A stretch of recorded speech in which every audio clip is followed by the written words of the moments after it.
I think it's fair to say that most of us want to look as good as possible for as long as possible, and I'm no exception. And even though I'm very skeptical about beauty products in general, I actually allowed myself to be influenced to buy a bunch of things that turned out to be a total waste of money. So let me show you what I bought and tell you why I'll never buy them again. You're kidding, right? I've seen videos where these young girls with beautiful, clear complexions will layer on foundation, contour, concealer, highlighter, and I don't know what all, until they look like they're wearing a mask. When did beauty become so complicated?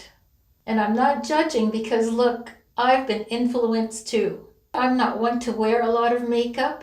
In fact, here's a look at my makeup kit. This is it. I have my blush brush and my blush, lipstick, brow powder, eyeshadow, brow pencil, eyeliner, and this loose powder that I keep separately because I very rarely use it, except maybe when I'm making a YouTube video. See these fake eyelashes?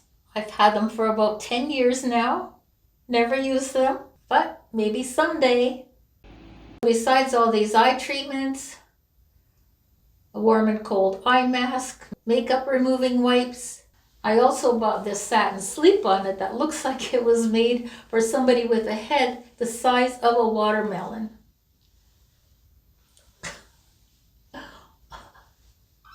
I can't believe it.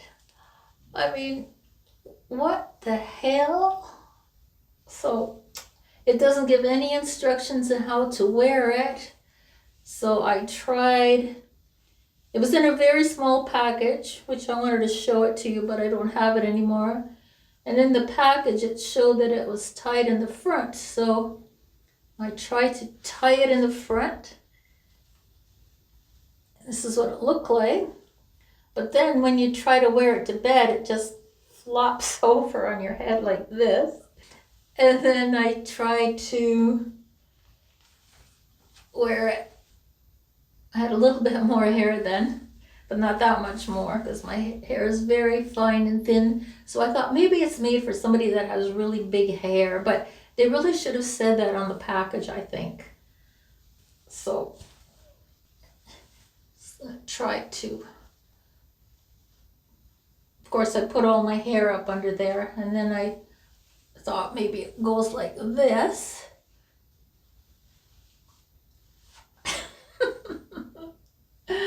Oh my God.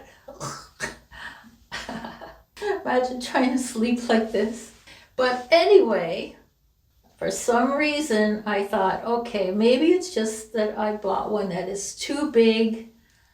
I didn't realize it'd be this big, so I actually went out and bought another one that looked like it was smaller, and it is smaller, but still when I put it on, it goes like this. And I suppose you could wear it like this and have it double as a sleeping mask. Could do that.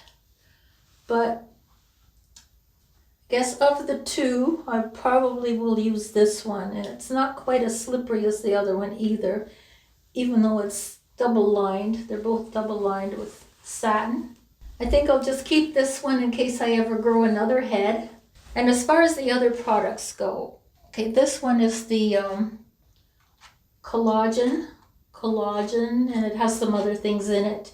As a matter of fact, the printing on the back is so tiny. Even with my glasses on, I couldn't read it. It's like a very small white print on green. You have to, even with a magnifying glass, it's really hard to read.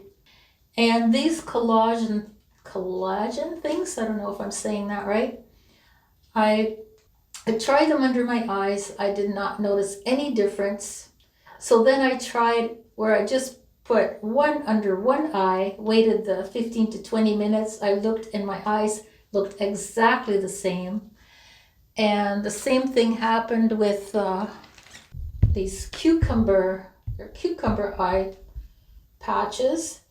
And the crazy thing about this is you're supposed to wear them over your eye, but it says on the package, there's a warning that it is irritating to the eyes not to get it in your eyes. So what I did was, they're very slimy, by the way. So slimy. So what I did was I cut one in half. I'm gonna have to wash my hands after this part.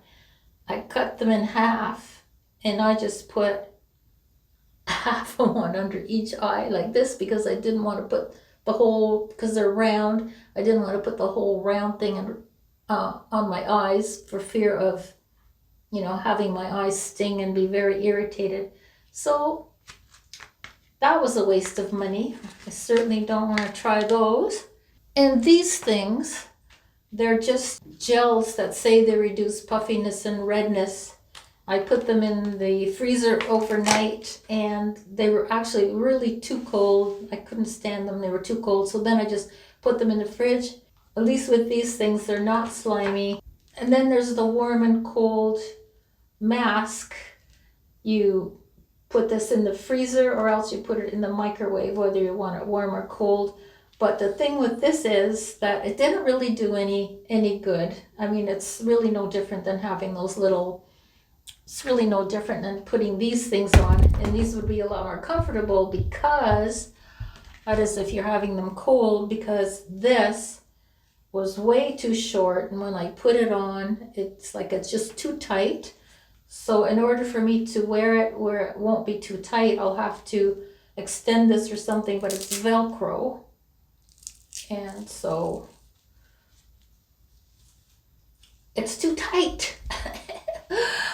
Like, does anyone ever test these things out? As far as these cleansing wipes go, they have so many chemicals in them, can't even pronounce most of the names. And so I will just stick to using my plain old clean washcloth. I don't have a lot of makeup to remove anyway, so none of these products ruined my life, but none of them improved it either.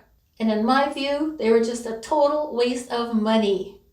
I guess I'm lucky that the stuff I bought wasn't horribly expensive, because I know there are some really expensive creams and lotions out there. And I don't know if you've ever tried them. Have you ever tried anything that works? Anything you can recommend that does work? I would love to know. Or are you like me and you think that most of these products are just a waste of money and the companies that sell these products are making a fortune? That's about it for this video. If you have any questions or comments, please enter them below. Thanks for watching, and I hope to see you next time. Bye.